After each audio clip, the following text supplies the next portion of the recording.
Hello. Okay, we're back. And what we're going to learn right now is the difference between using a measuring cup and using this wonderful scale. So I want to show the accuracy. Now we're going to measure out my favorite gluten-free oats, okay? I measure all food aside from protein in grams. You can choose what you want. Most packages like this are going to show you what the food is in grams, which is why I use grams.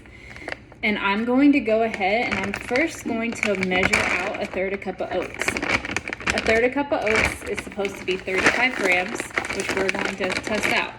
Now I'm going to show you what the nutrition label looks like, okay? So you can see the serving size up here, the calories. You can see your protein, your fat, your carbs, all right here, okay?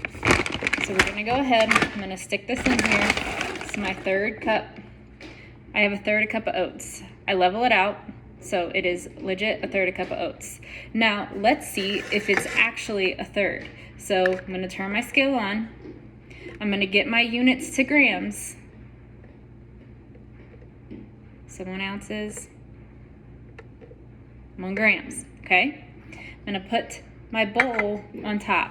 I'm gonna zero it out, hitting the 0 or the tar button in the middle. And now I'm going to pour my third cup into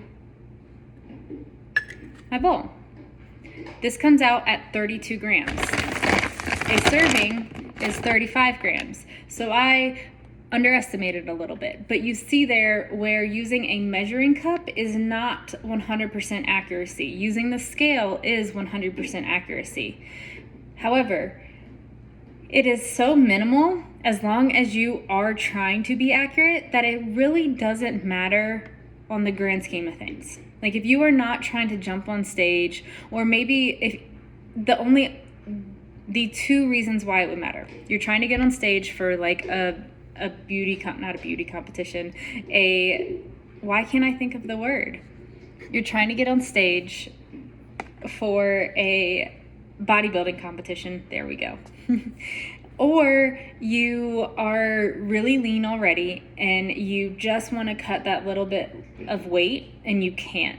So that's when you really want to dive into the accuracy. But if you are doing this more for a lifestyle and you're just trying to eat well, 3 grams really isn't going to be that big a deal, whether it's 3 grams over or 3 grams under, as long as you're within that range. You just want to make sure that you're leveling stuff out and that you're not going in and being like, oh, a tablespoon of peanut butter, and you get this massive tablespoon that's like oozing over the top.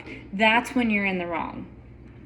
So you can use measuring cups. I use measuring cups on pretty much all of my carbs and all of my fat. My protein, I use a scale because I want to make sure that I'm eating enough. So that's where it depends on what level you want to get to. I say in the beginning, 100% use a scale just to get a better understanding of what this stuff looks like. But then you can do something like what I just did to test it out and say, okay, well now I know what a third a cup of oats looks like. And then you do that over and over for a couple of weeks and you kind of build this new habit and you build this new understanding of what food is. So that is my spiel on measuring cups versus the scale. You get to choose. There is a level of accuracy with the scale over the measuring cup, but they still do the same job.